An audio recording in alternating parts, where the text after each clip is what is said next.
Medical imaging मतलब x-ray, ultrasound डाक्टरहरूका लागि शरीरभित्र हेर्ने एउटा जादुई झ्याल जस्तै त हो नि, होइन र? तर सोच्नुहोस् त, यदि यो झ्याल साना क्लिनिक वा दुर्गम ठाउँहरूमा बन्द भयो भने के होला? हो, आज हामी एउटा यस्तै बक्सको बारेमा कुरा गर्दैछौँ जसले यो समस्या समाधान गर्ने दाबी गर्छ। हो, ठूला चम्किला अस्पतालहरूमा त सबै थोक हुन्छ, तर हाम्रो टोल छिमेकमा भएको सानो क्लिनिकको के कुरा?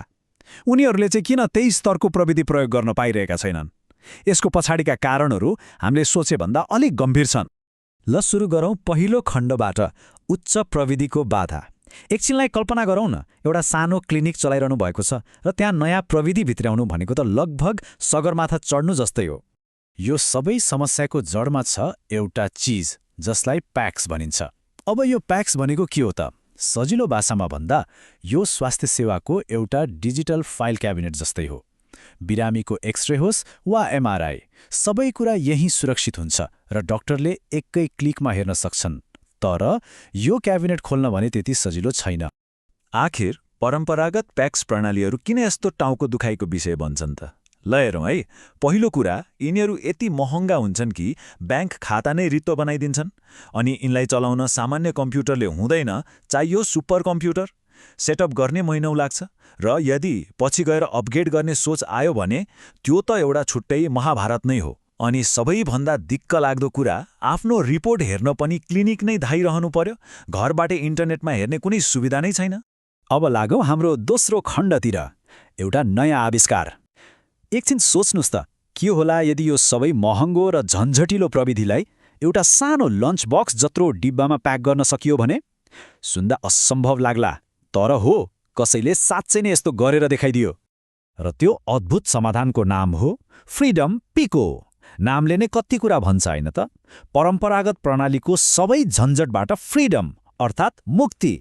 फ्रिडम पिकोलाई बक्सभित्रको रेडियोलोजी विभाग भन्दा पनि हुन्छ, किनकि यसले बिरामीको नाम दर्ता गर्नेदेखि लिएर रिपोर्ट बनाउने र त्यसलाई सुरक्षित राख्ने सम्मको सबै काम गर्छ।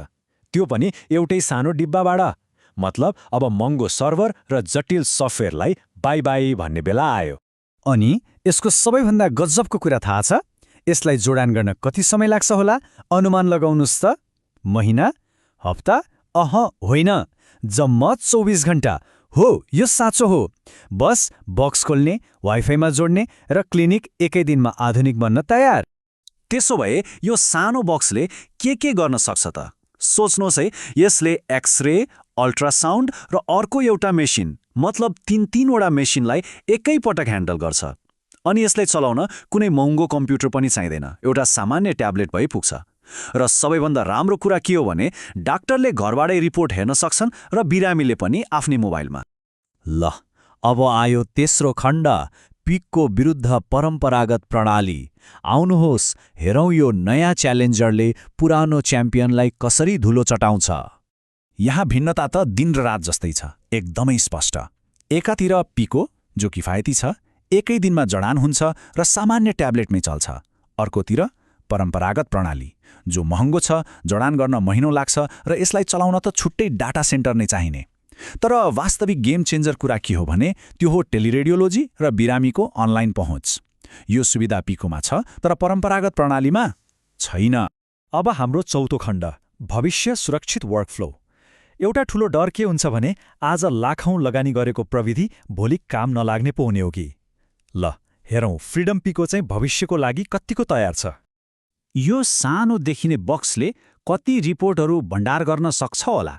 10,000? हो, 10,000 बिरामीका रिपोर्टहरू। यसको मतलब एउटा सानो क्लिनिकले वर्षौंसम्मको रेकर्ड सुरक्षित राख्न सक्छ। हेर्दा सानो, तर यसको क्षमता साँच्चै ठूलो छ। अनि सबैभन्दा राम्रो कुरा के छ भने सुरुमा सानोबाटै सुरु गर्न मिल्छ। भोलि क्लिनिक बढ्दै गयो, धेरै क्षमता चाहियो भने सजिलैसँग ठूलो प्रणालीमा अपग्रेड गर्न सकिन्छ, त्यो पनि क्लिनिकको काम 1 मिनेट पनि नरोकिकन। हो, यसलाई भनिन्छ भविष्यको लागि गरिएको स्मार्ट लगानी। अब यो गजबको प्रविधि कसले बनायो होला? आउनुहोस्, यसको पछाडिको आविष्कारकलाई पनि छुटकरीमा छिनौँ।